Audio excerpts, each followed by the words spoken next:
Hello everyone, कैसे हैं आप सभी लोग। I hope you are doing well. Welcome to the study alliance. So dear student, आज का जो हमारा क्लास है, आज का जो हमारा सेशन है वो शेयर्स पर आधारित रहने वाला है।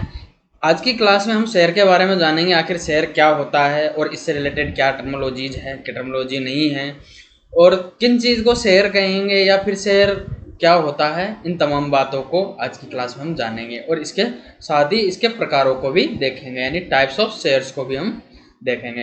तो बिना किसी देरी के स्टार्ट कर देते हैं आज की क्लास। तो सबसे पहले जान लेते हैं कि आखिर शेयर क्या होते हैं। तो डियर, अगर नॉर्मली बात की जाए तो शेयर होता है किसी एक पार्ट का भाग, एक भाग हो गया किसी एक कंप्लीट चीज का, क्या हो गया, एक भाग हो गया, एक हिस्सा हो गया। जैसे कि मान लीजिए ये कौन सा हो गया, 1/4 हिस्सा हो गया इसका। तो उसी प्रकार से क्या होता है कॉरपोरेट सेक्टर में या इंडस्ट्री सेक्टर में क्या होता है, जैसे कि कोई कंपनी हो गई, कोई कॉरपोरेशन हो गई, तो उसमें क्या होता है कि एक से अधिक व्यक्तियों के द्वारा पार्टिसिपेशन करके क्या किया जाता है, इन्वेस्टमेंट किया जाता है। क्या किया जाता है, इन्वेस्टमेंट किया जाता है। या कंपनी को बनाने के लिए कई व्यक्तियों के द्वारा पैसा लगाया जा सकता है, दो या दो से अधिक हो सकते हैं उसमें। तो मान लीजिए इसमें आपके 4 व्यक्तियों के द्वारा किसी कंपनी के अंदर पैसा लगाया गया, ये पैसा इन्वेस्ट किया गया। उसमें से एक व्यक्ति का जो हिस्सा था 51% था, बाकी 3 व्यक्तियों के पास में 49% का हिस्सा होगा। यानी ओनरशिप तो इस व्यक्ति के पास हो गई, लेकिन बाकी शेयर होल्डर्स ये 3 व्यक्ति भी इसके हो गए। यानी कि इस कंपनी का एक हिस्सा इस व्यक्ति के पास है और बाकी 3 हिस्से इन व्यक्तियों के पास है। तो ये क्या हो गए, आपस एक दूसरे क्या हो गए, कंपनी के शेयर होल्डर्स हो गए। ठीक है डियर, यानी कि कंपनी का एक हिस्सा है जिसके हिस्सेदार हैं ये 3 व्यक्ति भी। ठीक है, ये तो ही हैं, लेकिन इनके साथ में 3 व्यक्ति भी होंगे। आई होप आपको ये टर्मोलॉजी या ये टर्म्स अच्छी तरह से समझ में आई होगी। चलते हैं अब हमारे नेक्स्ट सेगमेंट की ओर। आखिर नेक्स्ट सेगमेंट की जब बात करते हैं तो इसमें सबसे पहले हम डिस्कस करना चाहेंगे कुछ टर्मोलॉजीज है जो शेयर या शेयर्स को समझने के लिए काफ़ी हेल्पफुल साबित होगी हमारे लिए, और उनकी वजह से हम शेयर्स या शेयर्स के टाइप्स या शेयर्स को या इसके वर्क प्रक्रिया को हम बहुत अच्छी तरह से समझ पाएंगे। तो आइए आखिर क्या है वो उन्हें भी देख लेते हैं। तो डियर, जब हम बात करते हैं शेयर्स की, तो शेयर से पहले क्या होना चाहिए, एक एसेट होता है, एक वर्ड होता है, क्या होता है जिसे हम एसेट्स के नाम से जानते हैं। अब ये क्या होता है सर, आइए देख लेते हैं इसके बारे में। तो एक वर्ड होता है आपका एसेट होता है। ये क्या होता है, एसेट डियर कुछ इस प्रकार की संपत्तियों को या एसेट्स कहा जाता है जो, जैसे कि मान ली जाए आपके पास चल और अचल दोनों प्रकार की संपत्तियों को हम क्या करते हैं, ये दोनों प्रकार की जो कैपिटल होता है, दोनों प्रकार की जो पूंजी होती है, उसको हम क्या एसेट के अंतर्गत इंक्लूड करते हैं, जिन्हें एसेट नाम से जानते हैं। जैसे कि बात की जाए, अगर चल संपत्ति की बात की जाए तो मनी हो गया आपका,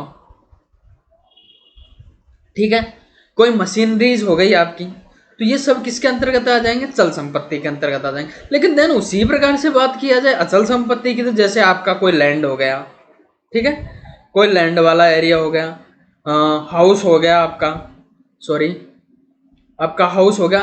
तो ये इस प्रकार की जो संपत्तियां होती है वो होती अचल होती है, इन्हें एक स्थान से दूसरे स्थान पर नहीं ले जाया जा सकता। लेकिन इनके कंपेयर में अगर इस प्रकार की संपत्तियों की बात की जाए, इस प्रकार के एसेट्स की बात की जाए, तो ये क्या होती है, इनको एक स्थान से दूसरे स्थान पर ले जाया जा सकता है। एक ट्रैक्टर हो गया, अदर इसी प्रकार की कई सारी मशीनरीज होती है जिनको क्या होता है एक स्थान से दूसरे स्थान पर ले जाया जा सकता है। तो आई होप आपके माइंड में एसेट से रिलेटेड क्लियरिटी आई होगी। इससे ही रिलेटेड एक वर्ड और है जिसको भी हम इसी के साथ देख लेते हैं, भली बाती रूप से समझ में आएगा यदि उस शब्द को हम इसके साथ देखना चाहेंगे। तो इसमें है आपका इंटेंजिबल, सॉरी इसको थोड़ा इरेज कर देते हैं, इसको मिटा देते हैं ताकि आपको जो शब्द है अच्छा क्लियरली रूप में दिखाई देगा और भली बाती रूप से भी समझ में आएगा। तो डियर, हम बात कर रहे हैं कि जो दूसरी हमारी टर्मोलॉजीज है वो क्या है। हमारी जो दूसरी टर्मोलॉजी है इंटेंजिबल एसेट। ये क्या होता है सर, ये किस प्रकार के एसेट्स होते हैं, इंटेंजिबल एसेट्स कहेंगे तो किनको कहेंगे। तो इंटेंजिबल देखो, एसेट्स में तो क्या थी आपकी, यानी कि स्टेबल और नॉन स्टेबल दोनों प्रकार का कैपिटल था, जो दोनों प्रकार की जो स्थितियां थी उन दोनों को इंक्लूड किया गया था। लेकिन वही इंटेंजिबल एसेट्स की बात की जाए तो इंटेंजिबल एसेट वो होते हैं जिन्हें हम क्या नहीं कर सकते, छू नहीं सकते। यानी कि अगर इसको हम इकोनॉमिक लैंग्वेज में बोले तो ये क्या होती है, फिजिकल कैपिटल होता है, यानी कि भौतिक राशियां होती है। भौतिक राशियां में जैसे एग्जाम्पल की बात की जाए तो इसमें एग्जाम्पल के तौर पे हम देखेंगे कि आपका क्या होता है, एक तो पेटेंट होता है। आई होप आपने इस शब्द को कहीं न कहीं पे सुना होगा, पेटेंट। तो जिससे हमें कॉपीराइट मिलता है, यानी कि हमारा जो आइडिया है या फिर हमारा जो वर्क है उस पर हमारा अधिकार है। और इन टर्मोलॉजी या इन राइट्स को जिसके अंतर्गत या जिसके तहत इंक्लूड किया जाता है उसको हम क्या कहते हैं, उनको बोलते हैं इंटेलेक्चुअल राइट्स के नाम से जानते हैं, इंटेलेक्चुअल प्रॉपर्टी राइट के नाम से। आई होप आपने कहीं पॉलिटी में ऐसा शब्द सुना होगा।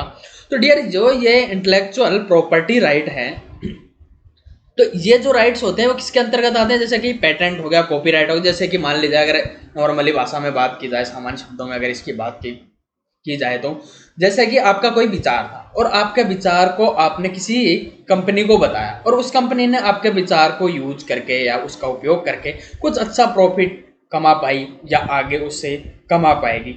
तो उस स्थिति में क्या होता है, उस स्थिति में क्या होता है कि आपके पास एक राइट होता है कि भाई ये जो आइडिया है वो आपका है। अगर इसमें नॉर्मल एग्जांपल है एक टीचर के लेवल पे, तो टीचर के द्वारा एक बुक पब्लिश की जाती है। अगर उस बुक के मटेरियल को किसी अदर व्यक्ति के द्वारा कॉपी मार लिया जाता है या मार्केट में बेचा जाता है बिना उसकी इजाजत के, तो वो अनलीगल या गलत एक्टिविटीज के अंतर्गत उसको इंक्लूड किया जाता है। आई होप आपके माइंड में इंटेंजिबल एसेट से रिलेटेड क्लियरिटी आई होगी। तो क्या होता है, तो वो एसेट होते हैं जिसके अंतर्गत क्या होता है, चीज़ों को हम छू नहीं सकते या फिर हम उनको स्टेबल नहीं रख पाते। जैसे कि बात हो गया पेटेंट था, पेटेंट क्या था, एक ऐसा कुछ पूंजी वूंजी या कुछ आपका संपत्ति तो होती नहीं है। ये क्या होता है, ये आपका एक प्रकार का वर्चुअल बोल सकते हैं, हम इसको क्या बोल सकते हैं, वर्चुअल बोल सकते हैं। ठीक है, आई होप आपके माइंड में क्लैरिटी आई होगी। आइए चलते हैं हमारे सेगमेंट की ओर। तो डियर, कुछ आपको यहाँ पे दे रखे हैं 6 टाइप ऑफ शेयर्स दे रखे हैं। इसका मतलब ये नहीं है कि जितने भी टाइप्स होते हैं शेयर के सिर्फ 6 या 6 प्रकार के ही शेयर होते हैं, और भी कई प्रकार के शेयर्स हो सकते हैं। लेकिन हम जो मेजर शेयर्स हैं या फिर जो कारण विवश न्यूज में रहते हैं या फिर बात की जाए तो ज़्यादातर यूज किया जाता है इकोनॉमिक टर्म के रूप में, तो उन सभी शेयर्स को हम आज डिस्कस करेंगे। तो आइए देख लेते हैं। तो सबसे पहले आपको दिया गया है राइट शेयर। ये क्या होता है राइट शेयर?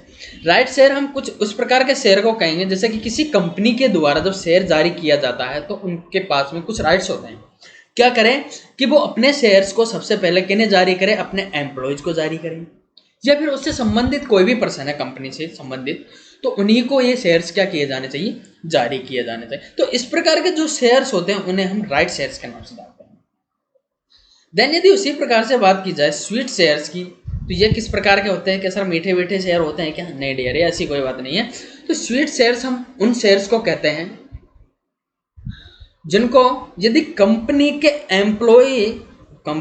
एम्प्लॉयज हो गए या कोई अदर पर्सन हो गया, ठीक है डियर, या फिर कोई अदर पर्सन हो गया, तो ऐसे पर्सन को यदि शेयर्स मार्केट वैल्यू के कंपेयर में यदि कम रुपए में जारी कर दिया जाता है या फिर उसको कुछ रियायत जारी कर दी जाती है, तो इस प्रकार के शेयर्स को हम स्वीट शेयर्स के नाम से जानते हैं। किस नाम से जानते हैं हम इस प्रकार के शेयर्स को? स्वीट शेयर्स के नाम से जानते हैं। तो इसमें जो अभी हाल ही हम एग्जांपल बताए थे आपको कि जो कॉपीराइट था या फिर आपका जो इंटेलेक्चुअल प्रॉपर्टी राइट था, तो इस राइट को भी हम इस प्रकार के या स्वीट शेयर के अंतर्गत इंक्लूड करते हैं, जो आपका एग्जाम्पल के तौर पर इसको हम यहाँ पे इंक्लूड कर सकते हैं। देन उसी प्रकार से अगर बात की जाए बोनस शेयर्स की, तो बोनस शेयर्स क्या होते हैं? तो बोनस शेयर्स कुछ उस प्रकार के शेयर्स को कहते हैं जैसे कि किसी कंपनी के द्वारा अपना प्रॉफिट क्या किया गया, अपना प्रॉफिट सेव किया जाता है। अगर इस सेव प्रॉफिट को क्या किया जाता है, या सेव प्रॉफिट जो शेयर्स होते हैं, मतलब कि जो प्रॉफिट सेविंग किया गया, तो उसमें क्या होता है, कुछ शेयर्स होते हैं, तो उन शेयर्स को क्या किया जाता है, कंपनी के एम्प्लॉयज के बीच में या उससे रिलेटेड पर्सन के बीच में डिवाइड कर दिए जाते हैं। किसकी बात करें? नॉट हम ऑल शेयर्स की बात करें, इससे सिर्फ प्रॉफिट सेविंग शेयर्स की बात की जा रही है। ठीक है, तो कंफ्यूज मत हो जाना इसमें कि सर ऑल शेयर्स होते हैं तो ऑल शेयर्स को तो मार्केट में इनको शेयर किया जाता है, लेकिन इनका ये नहीं। यहाँ पे क्या होगा, एम्प्लॉयज और अदर पर्सन जो रिलेटेड है कंपनी के, उसी के बीच में क्या किया है, क्योंकि सेविंग की बात कर रहे हैं, सेविंग तो अदर पर्सन के बीच में तो ऐसा सेविंग का कुछ फंडा होगा नहीं, तो यहाँ पे सिर्फ होगा तो किसका होगा, जो रिलेटेड है कंपनी से। आई होप आपके माइंड में संबंधित टर्मोलॉजीज थी या जो जितने भी कॉन्सेप्ट थे आपके माइंड में क्लैरिटी आई होगी कॉन्सेप्ट से संबंधित। आइए चलते हैं हम हमारे नेक्स्ट शेयर की, और आखिर में नेक्स्ट शेयर क्या है, तो नेक्स्ट शेयर की बात करते हैं। तो हमारा नेक्स्ट शेयर के रूप में है आपका डिफेंसिव शेयर। अब ये क्या होता है सर, क्या इससे कोई सुरक्षा की बात की जा रही है? नहीं डियर, ऐसा कुछ नहीं है। थोड़ा सा इनको आइए समझ लेते हैं। तो जब डिफेंसिव शेयर की बात की जाती है, आपके सुरक्षा शेयर की बात की जाती है, तो ये कुछ इस प्रकार के शेयर होते हैं। तो डिफेंस शेयर, इस प्रकार के शेयर में क्या होता है, जैसे कि आपने कभी अगर शेयर मार्केट के ग्राफ को देखा होगा, कुछ इस टाइप से चलता रहता है, जिगजैग टाइप से चलता है। तो ये क्या प्रदर्शित करता है, ये क्या विजुलाइज करता है, ये आपको ये दिखाना चाहता है कि आपका जो शेयर की वैल्यू है वो इंक्रीज हो रही है या डिक्रीज हो रही है। अगर डिक्रीज हो रही है तो कितने दिनों के अंदर हुई है, और इंक्रीज हो रही है तो कितने दिनों के बीच में हुई है। आप एक दिन से लेके आप पूरा 1 साल 5 साल जितना भी आपका लॉन्ग टर्म इन्वेस्टमेंट है, सबका इन्वेस्टमेंट या फिर आप सबका क्या देख सकते हैं, उतार चढ़ाव या इंक्रीज डिक्रीज को देख सकते हैं। तो लेकिन डिफेंसिव शेयर की बात की जा रही है यहाँ पे। तो अगर डिफेंसिव शेयर की बात की जाए तो डिफेंसिव शेयर होता है कि जिनमें किसी प्रकार का उतार चढ़ाव नहीं देखा जाता, यानी कि उनका ग्राफ पैरेलल चलता है आपके ग्राफ के, या फिर इसको बात करें तो हॉरिजॉन्टल जो आपका ग्राफ बनता है वो कौन सा होगा, आपका डिफेंसिव शेयर होगा। अब इसका मतलब ये नहीं है कि बिल्कुल ही नहीं होगा, माइनर चेंज हो सकता है, इसमें उतार चढ़ाव हो सकता है, लेकिन अगर इसको ग्राफ के रूप में प्रदर्शित किया जाता है, दिखाया जाता है, तो ये आपका हॉरिजॉन्टल लाइन से इसको दिखाया जाएगा। लेकिन वहीं अदर्स की बात करें तो इसमें क्या होता है, इसमें जिगजैग के रूप से इसका इंक्रीज डिक्रीज को दिखाया जाता है। तो डिफेंसिव शेयर क्या हो गया, वो शेयर हो गए जिनमें ज़्यादातर उतार चढ़ाव नहीं देखा जाता। वहीं अगर इसके एग्जाम्पल की बात की जाए तो एग्जाम्पल के रूप में देखा जाए तो एग्जाम्पल के रूप में कई सारी चीज़ों, जैसे कि कोई छोटी कंपनियां हैं, या फिर वहीं पे बात की जाए आपके ले ली जाए ज्वेलरीज की बात कर ली जाए, ज्वेलरीज में आपका गोल्ड हो गया, सिल्वर हो गया, लाइक डायमंड वगैरह, तो इनका क्या होता है, उतार चढ़ाव होता रहता है इनमें। सॉरी, डिफेंसिव शेयर की बात कर रहे हैं तो इनमें क्या, सॉरी इसकी जगह हम दूसरा एग्जांपल लेते हैं कि हम किसकी बात कर रहे हैं कि उतार चढ़ाव नहीं हो। तो उतार चढ़ाव नहीं होगा तो उसमें अगर एग्जांपल की बात की जाए तो इसमें एग्जांपल के रूप में देखा जाएगा हमारा कि जैसे कि गूगल कंपनी हो गई आपकी, ठीक है, फेसबुक हो गई, लाइक है। इसी प्रकार से सोशल साइट्स के अलावा अगर कोई बड़ी कंपनी की बात की जाए, अगर इंडिया में बात की जाए तो हमारे रिलायंस जियो कंपनी हो गई। तो ये सब क्या है, ये ऐसे शेयर हैं जिनमें क्यों ज़्यादा उतार चढ़ाव नहीं देखने को मिलता है। क्यों नहीं मिलता, क्योंकि एक तो पॉपुलर शेयर है, इसके बारे में बात करेंगे हम नेक्स्ट सेगमेंट में। तो ये किस प्रकार के शेयर होते हैं, जो आपके डिफेंसिव शेयर होते हैं, उनमें ज़्यादा उतार चढ़ाव नहीं देखा जाता। तो उतार चढ़ाव नहीं देखा जाता, इसको सिर्फ डिफेंसिव शेयर बोलने का कारण क्या था। अगर डिफेंसिव शेयर बोलने का कारण ये था कि इसमें आपको एक डिफेंस मिल जाती है, आपको एक सिक्योरिटी मिल जाती है कि इस प्रकार के शेयर में आपको ज़्यादा घाटा नहीं होगा। तो आप सीधी सी बात है, अगर हाई रिस्क नहीं लेंगे तो हाई गेन भी नहीं कर पाएंगे, यानी कि इसमें आपको रिस्क कम रहता है तो वहीं प्रॉफिट की मात्रा भी कम देखने को मिलती है। तो इसी प्रकार इसको इसीलिए इसको क्या बोला गया, डिफेंसिव शेयर बोला गया, यानी कि आपको एक ये सुरक्षित जोन में लाके रख देता है। आई होप आपके माइंड में इससे संबंधित क्लैरिटी आई होगी।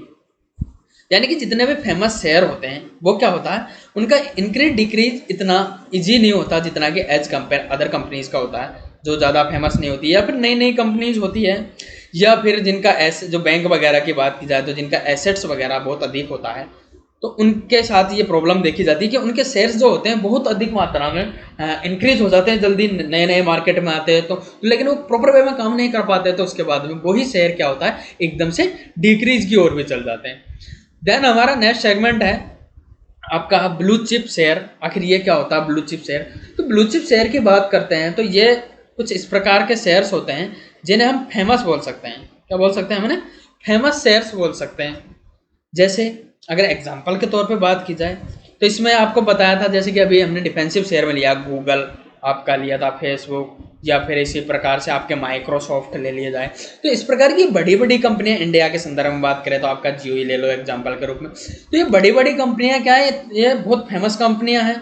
फेमस कंपनियों होने की वजह से क्या हर व्यक्ति के पास अवेलेबिलिटी है, और जो भी इससे रिलेटेड चाहता है, ऐसा नहीं कि हर कि सर हमारे पास तो है ही नहीं, तो जो भी शेयर मार्केट में इंटरेस्ट रखता है उन सभी के पास, वो सभी इनसे अवगत हैं कि ये भी कंपनियां शेयर जारी करती है, और शेयर जारी करने में इनकी स्टेबिलिटी है, जिसकी वजह से हमें रिस्क देखने को कम मिलता है। तो क्या होता है कि जो फेमस शेयर होते हैं उनको हम ब्लू चिप शेयर के नाम से जानते हैं। ठीक है डियर, तो जितनी बड़ी बड़ी कंपनियां हैं उनको हम इन्हीं के तहत या फिर इसी प्रकार के शेयर के नाम से उन्हें पुकारा जाता है। आई होप आपके माइंड में क्लियरिटी आई होगी। देन उसी प्रकार से हमारा जो नेक्स्ट शेयर है उसकी ओर चलते हैं। तो नेक्स्ट शेयर के रूप में दिया गया है आपको वॉलेटल शेयर। अब ये क्या होता है, सॉरी ये क्या होता है, तो इसकी बात की जाए तो ये भी कुछ इसी प्रकार से अपनी स्थिति को प्रदर्शित करता है या अपने आप को विजुलाइज करता है। तो इसमें बताया गया कि इसमें क्या होता है, जो इंक्रीज डिक्रीज है वो क्या किया जाता है, बहुत अधिक देखा जाता है। क्या किया जाता है, बहुत अधिक मात्रा में देखा जाता है इंक्रीज डिक्रीज, यानी इसका ग्राफ है जो वो क्या बनेगा, एज ए माउंटेन जैसे देखा होगा आपने, तो इस प्रकार का इसका ग्राफ दिखाई देता है। अगर इसमें एग्जाम्पल लें, अगर एग्जाम्पल के तौर पर इसमें बात की जाए तो एग्जाम्पल के तौर में क्या ले सकते हैं हम, वो बताया था हमने आपको, जैसे कि ज्वेलरीज का भी एग्जांपल लिया था। ज्वेलरीज में क्या होगा आपका वॉलेटल शेयर, ज्वेलरीज का इसके अंतर्गत इंक्लूड करता है। जैसे कि आपका गोल्ड हो गया, तो आपने देखा होगा इंडिया के संदर्भ में बात की जाए तो बहुत ज़्यादा इंक्रीज देखने का मिलता है जो शादियों वाला वगैरह सीजन होता है। अगर नॉर्मल टाइम की बात की जाए तो एज कंपेयर शादियों वाले सीजन से क्या मिलता है, ये डिक्रीज मिलता है, इसका भाव कम देखने को मिलता है। इसी प्रकार से कई सारे अदर्स कंपनीज हो सकती हैं, शेयर्स हो सकते हैं, जिनमें क्या होता है उतार चढ़ाव बहुत अधिक देखने को मिलता है। तो इस प्रकार के शेयर्स को हम वॉलेट शेयर्स के नाम से जानते हैं। आई होप आपके माइंड में पूरे के जितने भी शेयर्स हमने यहाँ पे डिनोट किए गए थे, सबसे संबंधित आपके माइंड में एक अच्छी क्लैरिटी जनरेट हुई होगी, और आपके एक बेसिक कॉन्सेप्ट आपके माइंड में आया होगा।